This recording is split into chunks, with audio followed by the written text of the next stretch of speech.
Welcome back to the finale of What If Ahsoka Never Saved Tarkin. Thank you for your support on the first two parts of this video.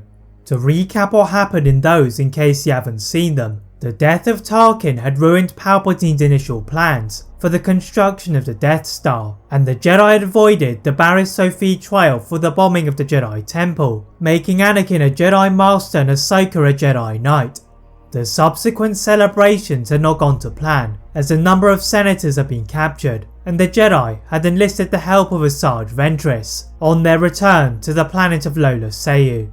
The Jedi and Ventress entered into the largely empty hangar of the temple and chosen the Clamator-class assault ship to take to the Separatist region.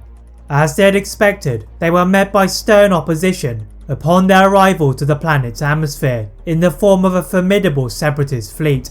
Ventress knew this to be one of Dooku's strategies and warned them to turn back, but Anakin and Ahsoka were determined to rescue the senators. Anakin attempts to relay their position to the Republic fleet, but Ventress folded her arms as their communications had been cut off and they had to fight alone. This was merely an inconvenience for the Jedi, as Anakin dived through the missile fire aimed in its direction, and as the ship erupted into flames, they crashed into the lava. Before they burned, they leapt out of the inferno and ignited their blades as they were met by droids and Anoobas. Dooku had obviously been waiting for the Jedi, and they struggled to advance to the citadel until R2-D2 decided to use rocket boosters to fly through the battle and to the temporary Separatist missions room and reprogram the tactical droids to turn against themselves. The Jedi progressed to the inside, and after the obstacle of the BX series commando droids, they split up to successfully free the prisoners from their torture. Padme is quick to reveal that they had to leave for Coruscant, as she had overheard a conversation between Dooku and Palpatine, confirming that the Chancellor had been the Sith that they had been looking for. Anakin looked at her in shock, but they had no time to argue, as they had lightsabers igniting. General Grievous pushed forward the sadistic Osi Sobeck to attack them, but Ventress casually crossed her lightsaber across his neck and killed him. Grievous mocked the Night Sister for stooping to the level of the Jedi, but Anakin ignored him and lunged at his four blades. The cyborg moved at immense speed, and Anakin had to back off slightly to absorb the strikes, then relaunched a counterattack. The Jedi Master requested for R2-D2 to reprogram the droids again, and after a short while, they began to fire at Grievous. The Kaleesh Jedi killer did not expect the droids to fire at him, and he collapsed to the floor with his organs burning brightly. The Jedi and Ventress safely guided the senators off of the planet, as the droids took the hits from the fearsome Anoobas, and they speeded off to Coruscant, as Padme suggested.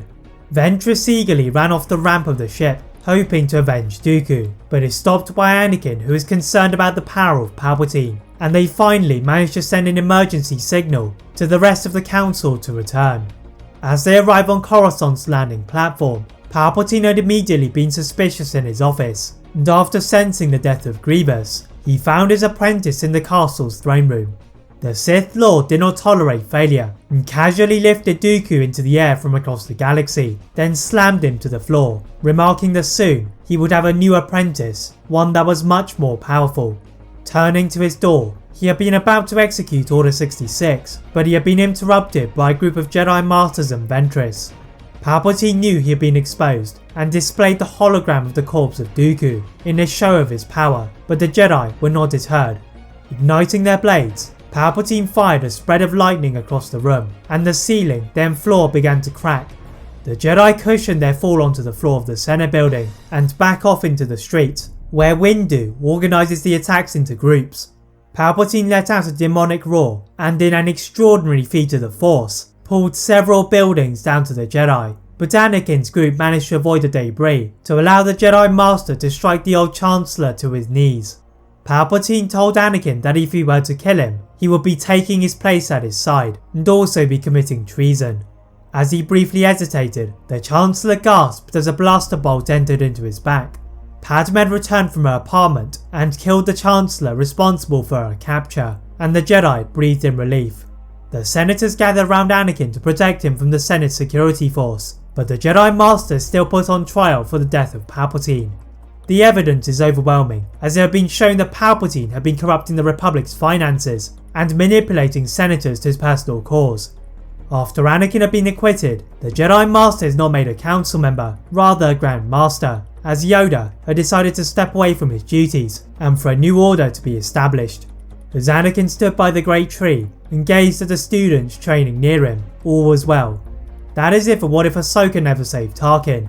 If you enjoyed this What If, please like this video, turn on that notification bell, click that subscribe button on this channel, as well as on my other channel What If Films. And as always, leave a comment on what if you'd all like to see next, and how I can improve my videos. Thank you all very much for watching, and see you next time.